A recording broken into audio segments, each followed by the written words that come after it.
dan ini nasihat Rasul. Beliau menyampaikan bahwasanya Rasul pernah bersabda, Innallaha yuhibbu, sesungguhnya Allah itu sangat mencintai. Idza amila ahadukum amalan, jika salah seorang di antara kalian beramal, melakukan suatu pekerjaan, ayyutqinahu, maka jadilah kalian orang yang itqon. Itqon itu maknanya bisa dibilang profesional di bidang itu. Allah.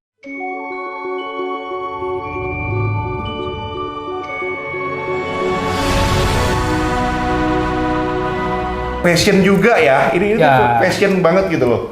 Marka ini tuh ya, Gagah, coba ya. pamor naik ya. Tuh, pamornya itu, wih gitu. Mana bro? Idul Adha. Iya kan? Kayak gitu. Nggak cupu gitu, dipegangnya itu nggak cupu. Begitu dikeluarin juga ada adabnya. Iya. Bismillahirrahmanirrahim. Loh, set. Hati-hati itu ringnya bisa lepas tuh karena tajam itu. Iya, Nah, iya, dilipat iya. dulu. Jadi kita menggabungkan pertama fungsionalnya yaitu untuk sembelihan, tajam harus jelas. Yang kedua nilai seninya. kenapa harus tajam sih sebenarnya? Ada aturannya nggak? Betul. Ya itu tadi hadis yang Adabnya. tadi. Jadi salah satu syarat ihsan itu yang terbaik itu salah satunya tadi kan Rasul perintahkan wal yuhidda ahadukum syafratahu, maka hendaklah di antara kalian mempertajam pisaunya. Habis juga. Dan Nabi Ibrahim pun Teknik diperintahkan. itu. Oh iya, Nggak boleh. nyakitin. Harus setajam. Jadi yang sembelihan itu yang sunnah yang setajam-tajamnya pisau, secepat-cepatnya sembelihan. Itu baru yang sunnah. Berarti misalnya dicebus cepat itu sekali gerak gitu, sekali dua Ya, kali gerak gitu. Itu Dua kali, Betul. Bang, ini mah. sebenarnya ya yang tercepat. Artinya gini, mungkin nggak semua orang bisa langsung cepat sekali. Itu kan mungkin perlu jam terbang, perlu latihan, perlu kebiasaan. Berarti perlu ada nanti sesi khusus ya, sesi khusus tutorial ya. Praktek berarti, Bang. Nanti praktek tutorial. Bah, mahal, Bang.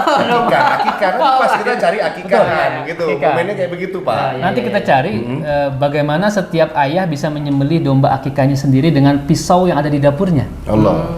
Jadi yang kita ajarkan adalah cara mengasah pisaunya agar setajam dan layak untuk bisa dipakai sembelihan. Ya. Pak, itu membersamai sejak dini Pak. Masya Allah hadir dari nggak saat pembuatan aja, tapi pas akikah itu juga ini sendiri aja dibersamai gitu. Kalau saya potong ayam minimal kan, kita kan makan ayam. Iya. Seenggaknya dalam sepekan tuh adalah kita makan ayam. Coba sekali-kali kita sekarang makan ayamnya hasil sembelihan tangan Masya kita Allah. sendiri. Iya. Beda ya? Beda. Pertama kita yakin dengan kehalalannya, toyibnya kita jaga nanti kan, dan kita punya hikmah tersendiri buat anak-anak kita kan. Dengan kita mengajarkan mereka, memperlihatkan mereka bagaimana cara menyembelih, mereka punya kesan tersendiri dan itu ilmu yang mahal.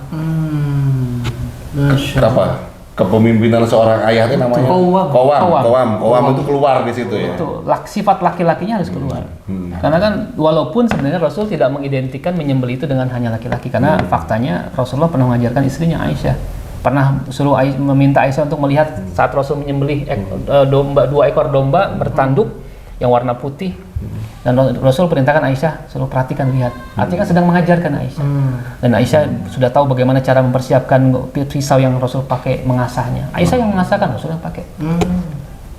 Terus mulai ditelusuri-telusurin itu apa namanya literatur bagaimana kemudian sirah mengajarkan kita untuk Betul. dunia sembelihan. Sebentar, ya.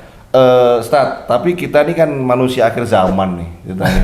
ayah-ayah hidup yang di apa ya, di penghujung waktu ini. Kita itu sekarang itu disodorin itu adalah produk-produk instan. Betul. Ya, jadi kayak ini tadi gitu ya. Kenapa kok saya kemudian interest sama apa namanya pisau sembelih ini? Karena diawali dari saya tuh ngambil beli daging itu di pasar, di supermarket gitu, nggak ambil timbang. Nggak tahu proses. Kita nggak tahu kan. Begitu di perjalanan tuh rada ngahuleng jadi ada mikir seyakin itukah kita sama apa yang ditawarkan sama pasar? Betul. Iya. Menurut antum gimana itu, Ustadz? Nah itu salah satu yang mendasari kegelisahan saya juga setelah yang pertama kisah saat saya diminta menyembelih. Yang kedua ternyata ini dari beberapa informasi yang silakan nanti ditelusuri lagi ya. Daging yang beredar. Ya rumah-rumah potong hewan atau rumah-rumah potong ayam lah RPA itu belum 100% menerapkan kaidah syariat dalam menyembelih. Misal gini, yang kita sering dapatkan informasinya. Jadi kalau pemotongan hewan massal gitu, ayam misalnya, saat mereka disembelih, karena jumlahnya banyak mereka kejar target. Setelah disembelih, kemudian dia dilemparkan ke wadah yang berisi air panas. Atau ke tong yang besar yang berisi, nanti ayamnya mati di situ sampai dia bergerak sampai dia mati, ketumpuk-tumpuk gitu banyak. Ya. Cuma yang jadi pertanyaan adalah apakah ayam tersebut matinya karena disembelih atau karena dilempar air panas? Atau disembelih atau karena dilempar ke dalam tong yang ditumpuk semua ratusan ekor. Matinya karena tertindih-tindih. Atau mati lemes. Atau dia kaget pas dilempar. Karena gravitasi. Dan dengan cara melempar saja itu sudah tidak memenuhi kaidah ihsan. Kan ihsan itu terbaik, yang paling baik, yang paling nyaman, yang paling tidak menyakiti hewan yang mana. Sampai gini. Betul. Karena kalau Rasul menyembelih itu, Rasul kan unta ya. Unta itu ada caranya, nanti caranya berbeda. Unta, sapi, domba, kambing, ayam itu berbeda. Ada ilmunya masing-masing. Tapi intinya setelah terpenuhi, kan ihsan itu salah satu syaratnya tajam alatnya. Dan salah satu syarat tajam kita harus bisa ngasah dong. Cara ngasah pun ada ya? Ada ilmunya. Masya Allah. Sekarang ilmu ngasah itu yang sekarang diambil kan sanatnya di Jepang. Ngasah katana. Bagaimana dengan orang Islam? Banyak sebenarnya kita literatur cara mengasah. Baik dengan batu, dengan media yang lain, sekarang sudah canggih dengan alat-alat yang lain, grinding dan sebagainya.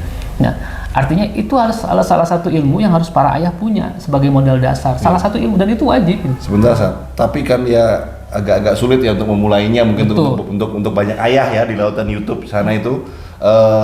Tapi apa sih Ustaz yang perlu kita perhatikan saat kita misalnya di pasar gitu? Haruskah kita menanyakan dulu sertifikatnya gitu? Biasanya sih kalau sertifikat sekarang rata-rata sudah dipenuhi dengan sertifikat halal ya, minimal MUI segala macam. Memang saya sebaiknya, kalau saya pribadi itu ya lebih yakin kalau mau beli ayam, mau makan ayam di pasar, kita beli hidup, potong di rumah, dengan pisau aja di rumah. Ya. Memang di awal-awal memang agak sulit kita ya pengurusannya ya, membersihkan dan sebagainya. Tapi itu sebuah proses kan, pasti segala sesuatu dimulai dengan itu kan, belajar. Itu lebih yakin pertama. Itu yang mendasari kenapa saya sekarang juga ternak ayam, gitu, ayam kampung. Tujuannya awalnya buat konsumsi keluarga. Gitu. Ya, kalaupun kita terpaksa harus beli di luar dan kita memang belum sanggup untuk menyembelih sendiri atau mengurusnya sendiri, maka saran saya sih belinya sekarang kan banyak ya jongko-jongko yang di luar pasar gitu ya. Di sekitaran kita juga di Bandung. Itu ada. Yang mereka yang kita kenal lah. Kita lihat sendiri dia motongnya. Setidaknya kita tahu yang jualnya itu, yang motongnya itu dia sensitif syariah gitu ya, sensitif. Betul, sholat lah, yang pasti harus sholat. Iya, betul. Kalau dia nggak sholat, nah itu bahaya. Di daerah saya ada tuh, sampai ada 2 pedagang itu Pak. Itu penting tuh Pak. Pedagang di daerah Cipadung. Itu pedagang ayam, dia dibawain tuh ada mobil box, dia keluarin juga di sana, beli langsung di sana ayam hidup, dia dagang tuh, sembelih di sana. Itu lebih baik. Baik. Jadi kita nggak tahu ini. Kalau daging sapi Sat. Nah, ini gimana nih? Ini yang agak sensitif ya. Pertama regulasi di kita itu memang agak ini ya. Tapi yang memberikan jaminan MUI sebenarnya, bahwasanya semua sapi-sapi yang masuk yang diimpor dari negara tetangga, Australia utamanya, mereka di sana ternyata lebih syariah daripada kita. Cara memotongnya. Kabarnya begitu. Karena apa? Pertama, mereka yang menyembelih di sana Muslim, harus Muslim. Harus Muslim, karena mereka punya pasar, ada pasar halal atau pasar haram. Yang pasar halal tuh grade-nya lebih tinggi, yang salah satunya yang diekspor ke kita. Lebih mahal ya? Iya, kalau kita beli dari sana. Kalau beli yang daging sudah jadi ya, kecuali yang sapinya dikirim ke kita, yang kita yang nyembelih. Nah, yang banyak beredar sekarang kalau yang di supermarket yang frozen itu banyakan dari sana. Itu kabarnya dari sana, dan penyembelihnya Muslim dan kebanyakan dari kita. Dan persyaratan untuk menjadi seorang bacer atau slaughter atau penyembelih di sana itu lebih ketat daripada kita. Bahkan mereka untuk sholat pun di CCTV, mereka ketahuan kalau ini sholat 5 waktu. Dipantau, dia sholat. Kalau nggak sholat itu nggak memenuhi kriteria. Karena salah satu syarat yang nanti bisa diloloskan untuk menjadi penyembelih di negara-negara tetangga ya, di Australia, New Zealand, di Saudi termasuk, itu mereka pertama Muslim, sholat 5 waktu, menjaga sholat 5 waktu. Kemudian juga ada amalan-amalan lainnya yang bisa dipertanggungjawabkan gitu ya. salah satu syaratnya. Rapih banget emang. Ya. Dan ternyata standar tentang halal itu kemudian menginternasional ya, artinya Betul. ada keyakinan juga dari market, dari sesuatu yang berasal dari sebuah proses yang thayyib, halal, itu juga berpengaruh sama kualitas, mungkin seperti itu ya. Betul banget. Sekarang kan beda mungkinnya antara darah yang asal-asalan sama darah yang keluar tapi pakai ilmu gitu ya. Kalau kita yang sudah sering menyembelih, kita bisa membedakan mana yang sembelihannya Asal artinya bukan asal yang mungkin tanpa ilmu lah ya. iya, yang kurang ihsan dengan yang ihsan. Oh tadi, termnya ihsan ya. Ihsan. Karena kita indikatornya, parameternya yang tadi hadis Rasul, ihsan yang terbaik. Yang paling mudah dari darahnya aja udah kelihatan. Darahnya itu ada yang merah segar, ada yang kehitam-hitaman. Itu indikator. Kemudian saat keluarnya darah, saat yang sampai muncrat, ada yang tidak muncrat, ya itu.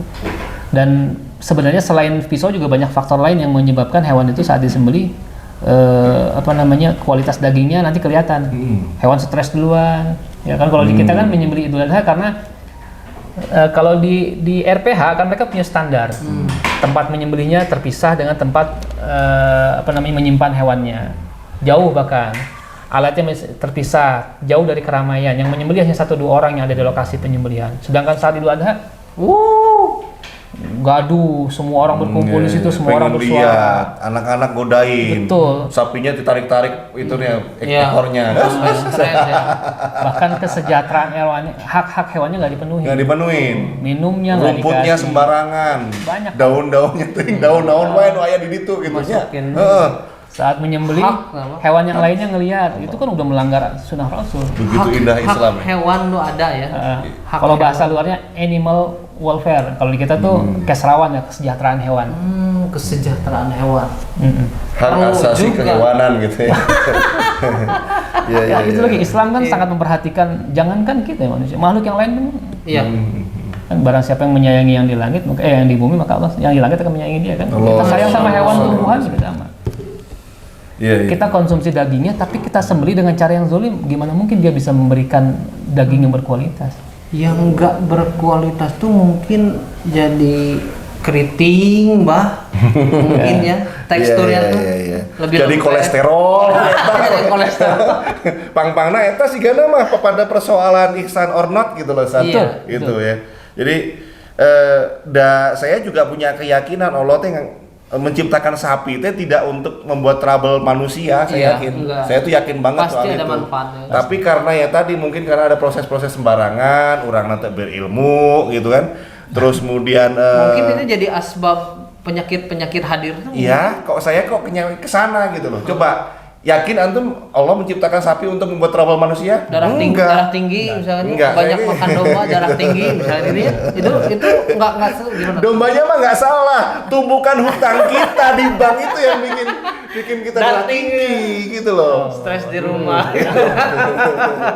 Ya, Oke. ini sebuah gerakan kebaikan Ustaz. Saya kira yang diinisiasi oleh beliau dengan produk-produk ini ya. Ini mahal nggak? Tidak lebih mahal daripada gadget kita. Allah. Masya Allah. Tapi Logik ini kan juga. disunahkan. Iya, Sedangkan para rasul, para sahabat semua punya alat jihad yang berkualitas. Iya. Tidak lebih mahal daripada gadget kita, Daripada gadget atau seimbang lah atau gitu ya. Sebenarnya ya enggak juga sih ya. Untuk Jangkau. gadget-gadget tertentu jangan-jangan lebih mahal gadgetnya saat Iya. yang Iya. belas-belas yang Oh, yang iya, puluh-puluh itu. Belasan yang Iya. Walaupun itu picture-nya bagus tapi itu nggak nyunah sebenarnya. Ini dengan gadget setara gadget tapi ini nyunah ya sebenarnya ya. Masya Allah. Dan ada bercandaan di kalangan para teman-teman saya yang sehobi itu. Ini jajanan awet. Dan bisa diwariskan ke 7 generasi. Masya Allah. Bener juga sih. Ya, karena ini Iya, pertama, iya. kenapa kita bikin yang benar-benar berkualitas ya? Pertama kita gunakan untuk berjihad. Jihadnya apa? Jihad untuk sembelihan. Ya, karena perintah Rasul itu kita beli, karena Rasul tidak pernah menggunakan sesuatu yang biasa-biasa kan. Iya. Rasul punya baju perang terbaik. Rasul punya pedang terbaik. Rasul dalam satu riwayat punya 9 pedang dan 9 pedangnya semuanya istimewa. Bahkan salah satunya adalah warisan dari pedangnya Nabi Daud alaihissalam. Dan bajanya belum sampai sekarang belum bisa ditiru oleh teknologi yang canggih zaman Belum sekarang. reveal ya, belum terungkap itu ya bajanya. Dan makanya kenapa kami bikin custom alat-alat tuh yang memang khusus sembelihan, yang istimewa sekalian, artinya yang bagus sekalian, awet ya. Karena kalau dihitung-hitung juga costnya sama aja kalau kita beli yang murah, setiap tahun ganti atau rusak ganti beli baru sama aja costnya. Ini bajanya baja impor. Ini sementara ini kita impor karena di negara kita belum ada ya baja yang bisa taruhlah standar. Padahal ada perusahaan steel gitu di Cilegon itu cannot support the best ini ya the best bahan baku ya. Baja. Saya yakin sebenarnya bisa ya, cuma ya entahlah regulasi kita yang mungkin yang masih menyulitkan untuk Atau kita tidak bisa. menjadi concern mungkin ya. Bisa jadi. Pasarnya dikit mungkin ya. Bisa jadi. Ya faktanya ya memang sekarang tukang jagal yang mungkin sekarang lebih baik ya. 2-3 tahun belakangan ini semua mulai penyebaran dakwah tentang ini mulai merata ya. Faktanya alat-alat yang digunakan oleh tukang jagal sebelumnya atau minimal tukang jagal musiman tahunan itu alatnya sangat yang standar lah. Seenggaknya pakai yang pabrikan gitu ya. Bukannya nggak bagus, yang penting tajam gitu ya. Cuma kalau kita bisa menciptakan yang lebih istimewa dari baja yang terbaik, kenapa enggak? Ya karena kurban itu sendiri adalah sebuah momentum ibadah istimewa. Betul, ibadah istimewa, alatnya pun Iya. istimewa. Ke masjid aja kita pakai pakaian yang istimewa. Terbaik, Untuk sholat tuh pakai pakaian yang terbaik yang kita Terbaik, punya. terbaik. Ya, nyembelih kok pakai pisau odong-odong gitu kan. Pisau yang tadi gitu ya. Bener. Ya, nanti kan akan ketemu kenapa kok begitu harganya begitu mahal lah, taruhlah kalau dianggap mahal sebagian orang, walaupun menurut kami nggak mahal sebenarnya. Dibandingkan apa? Mungkin dibandingkan dengan pisau dapur. Tentu peruntukannya berbeda. Tapi tidak lebih mahal daripada pisau-pisau chef atau juru masak di hotel-hotel berbintang 5 yang harganya bisa puluhan juta. Allah. Pisau itu. Tidak, padahal bahan-bahan yang sama, dan ini buatan local pride nih. Dan saya dengar dari teman-teman komunitas yang satu area sama beliau ini soal pemasarannya juga ada message untuk mempermudah ya. Betul. Udah mempermudah lah artinya gitu. Iya. Karena kan kita tidak melulu berpikir ini adalah komersil ya, wilayah komersil. Karena ada sisi dakwahnya, karena gini. Bagaimana mungkin nanti para dai-dai di pelosok sana yang mungkin dengan budget terbatas, tapi mereka harus punya alat yang berkualitas untuk berdakwah gitu ya. Tapi kalau kita persulit dengan harga yang tinggi kan kasihan. Makin jauh lagi gapnya. Akhirnya dipikir dakwah itu mahal. Islam tuh sulit. Rese, mahal gitu Padahal ya. kan kita tahu ad-dinu yusrun, agama itu mudah, jangan dibikin susah gitu. Nah, kita bikin alat yang berkualitas dengan baja yang berkualitas, yang istimewa, bahkan ini salah satu baja terbaik di dunia nomor 1 sekarang. Jerman atau Austria? Jerman yang ini. Kalau yang ini Swedia, yang itu Austria. Terjangkau ya. Tapi kita bikin dengan terjangkau, costnya terjangkau. Makanya tadi saya bilang tidak lebih mahal daripada gadget kita sebenarnya. Iya. Luar biasa. Ustaz Ilham ini tajam ya. Tajam. Dunianya tajam banget. Ustaz, terakhir mungkin harus di-share nih, bagaimana Ustadz menurunkan nilai-nilai yang luar biasa ini ke anak-anak antum?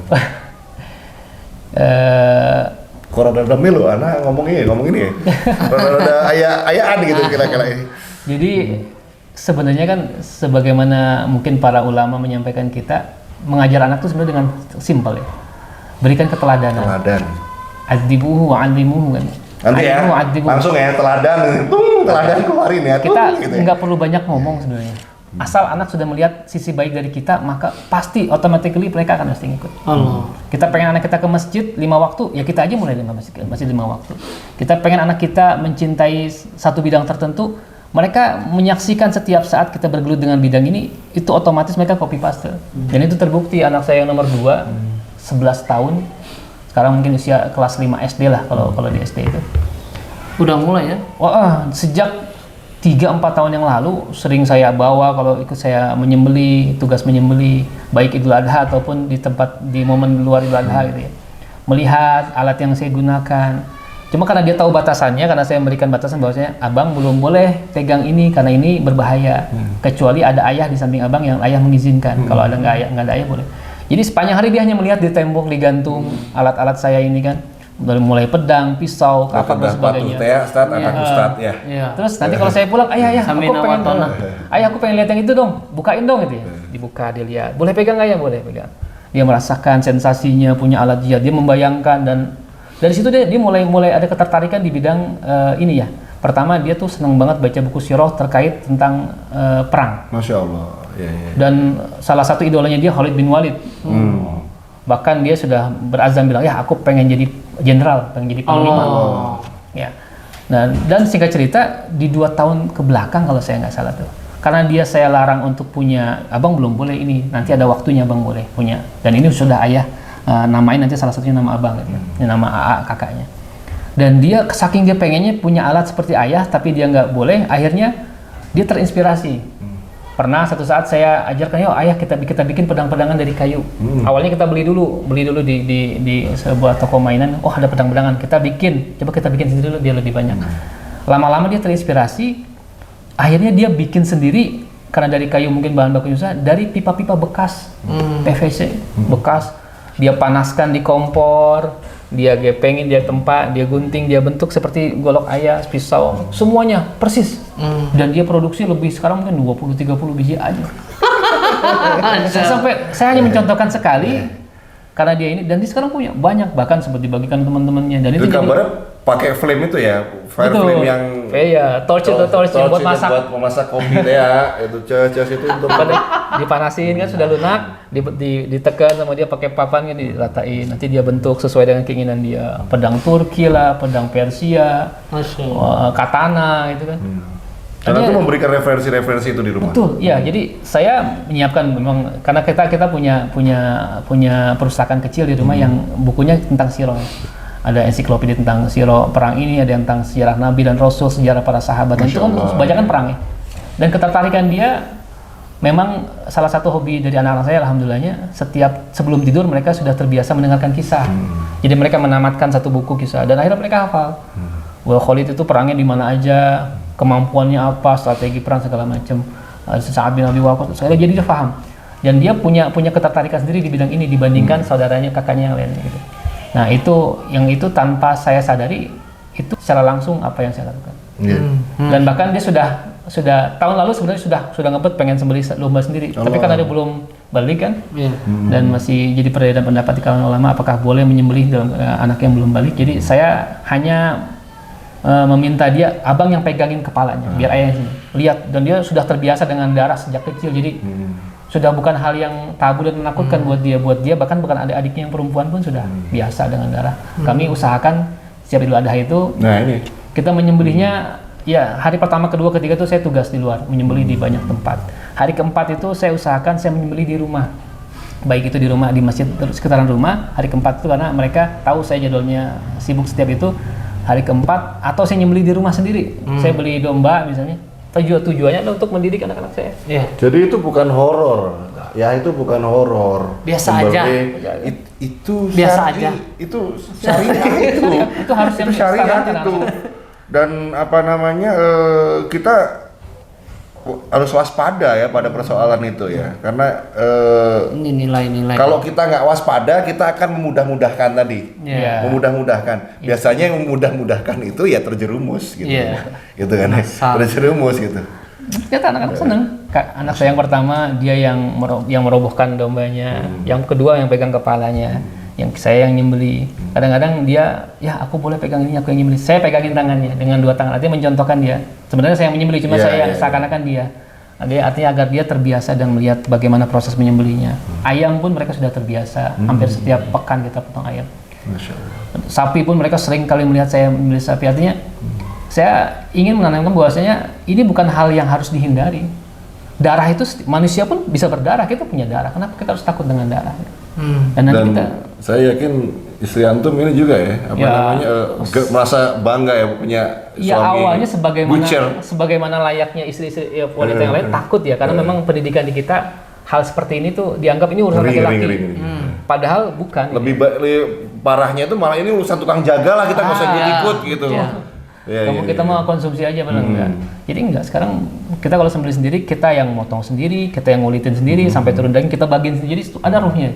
Jadi itu Idul Adha itu momentum kami untuk mendidik anak-anak, warga sekitaran, untuk kita proses sendiri. Kita nggak perlu melibatkan tukang jaga lah, kita belajar. Ya memang kita bukan profesional, tapi kalau nggak dimulai dari sekarang, dari mana, kapan lagi? Berarti nanti harapannya bisa ada workshop, Bang. Workshop jelas, workshop. Dan tadi itu berbicara tentang betapa bangganya istri kita gitu, istri beliau gitu ya. Misalnya pas saat kondangan bawa kita. Oh, iya. Kalau orang bawa keris, kenapa kita nggak bawa begitu? Gitu. Kayaknya kan daeng-daeng, gitu apa? Iya. Mereka tuh kerisnya luar biasa loh. Penonton kalau mau ketawa yang free aja ya. Gitu. Kayak di keraton kan pakai keris ya? Iya, pakai gitu. Kita kan Pak. Harusnya begitu. Biar zaman dulu karena kebanyakan nonton film silat karena zaman dulu. Very ya. prima gitu ya. Enggak, saya enggak ya. yang Hongkong. Ustadz Ilham, Masya Allah, apa yang antum sampaikan tadi luar biasa. Tapi saya juga sama Ustadz Ernest yakin bahwasanya kita harus buat sesi yang lain nih, sesi tutorial gitu, ala-ala gitu ya kayaknya. Minimal ayam lah. Bang. Minimal buat di dapur ya. Ya kita biar ayam boleh, ayam 5 menit lumayan ya kan, AdSense ya kan. Kemudian domba kita datengin aja yang akikah. Nah nanti versi ketiga pas kurban. Harus bersabar para ayah untuk mengikuti episode-episode kita tentang tutorial Next. dunia menyembelih bersama Ustadz Ilham. Masya Allah. Syukron udah mau gabung sama kita ya. Udah nge-share bisikin kita rahasia dapur juga gitu ya. Semoga ini bermanfaat bagi kita semua Ya, betul. Ada yang disampaikan mana sama ayah-ayah di rumah dibisikin Apa ya? Oh iya. Jadi pertama saya itu bukan ahli di bidang ini, tapi entah kenapa Allah menjerumuskan saya dalam tanda kutip dalam kebaikan ini karena mungkin tidak banyak orang ingin terlibat di bidang ini dan sedikit sekali orang yang ingin mendalami ini. Satu nasihat dari guru saya saat saya sowan ke beliau, kemudian beliau memberikan nasihat dan ini nasihat Rasul. Beliau menyampaikan bahwasanya Rasul pernah bersabda, jadi innallaha yuhibbu, jadi sesungguhnya Allah itu sangat mencintai. Idza amila ahadukum amalan, jika salah seorang di antara kalian beramal, melakukan satu pekerjaan, ayyutqinahu, maka jadilah kalian orang yang itqon. Itqon itu maknanya bisa dibilang profesional di bidang itu. fokus, Expert di bidang itu. Atau dia sangat all out di dunia, spesialis, dokter spesialis. Kalau kita memang harus mendalami ini ya, saya sampaikan, saya background saya kuliah dulu di FNB, perhotelan, saya kuliah bahasa Arab juga. Tapi entah kenapa Allah pertemukan saya dengan bidang ini dan ternyata memang bukan tanpa maksud. Dan kita sama-sama paham bahwasanya tidak ada yang kebetulan di sisi Allah kan. Pasti semua sudah dalam ada rencana Allah. Dan akhirnya dari nasihat itulah saya mulai mendalami ini perlahan ya. Setelah saya tahapi ini dan saya belajar masih belum ada seujung kukunya lah untuk belajar ini. Tapi karena saya berniat ingin mengamalkan salah satu hadis itu aja dari Rasul itu. Dan yang tadi itu dan lagi yang hadis yang sebelum saya bacakan. Mudah-mudahan nih Allah mudahkan dan ternyata memang Allah selalu mudahkan. Allah selalu mudahkan dalam hal apapun, dalam hal memiliki ini, prosesnya, menyembelihnya, dan yang paling penting ada nilai dakwah yang bisa kita sampaikan di umat ini. Itulah kontribusi saya, mudah-mudahan jadi bekal saya nanti. Saya nggak bisa ngajar di bidang yang lain, saya nggak bisa mengkontribusikan dalam hal harta, tapi insya Allah mudah-mudahan yang kecil ini Allah hargai, Allah nilai. Dan itulah doa saya, mudah-mudahan Allah terima itu. Poinnya ini Bah, dicintai Allah itu nggak melulu harus yang besar-besar gitu. Ya. Apapun profesi kita, yang penting kita ikon di sini. expert di situ. Pedagang Apalagi ini di jalan Allah nih. Iya. Ya di jalan Allah. Mau gagal Syukron, ya. jazakallahu khairan. Syukron ya sekali lagi para ayah kalau ingin tertarik dengan produk-produk berikut ini Golok Custom Indonesia. Insya Allah. Tapi juga ada pisau dapurnya. Ya, ada pisau dapurnya macam-macam. Jadi ada mungkin udah buffalo skinner juga mungkin ya, ada macam-macam ya. Ada pisau chef juga ada, untuk ibu-ibu juga ada paket-paketnya ya. Nanti ada di link yang kita tayangkan dan ada di bawah komen. Oke, dapur ayah. Dapur tempat ayah bisikin rahasia Dapurnya. Atur nuhun, Ustaz. Masya Allah. Atur nuhun ini. Aduh. Ya.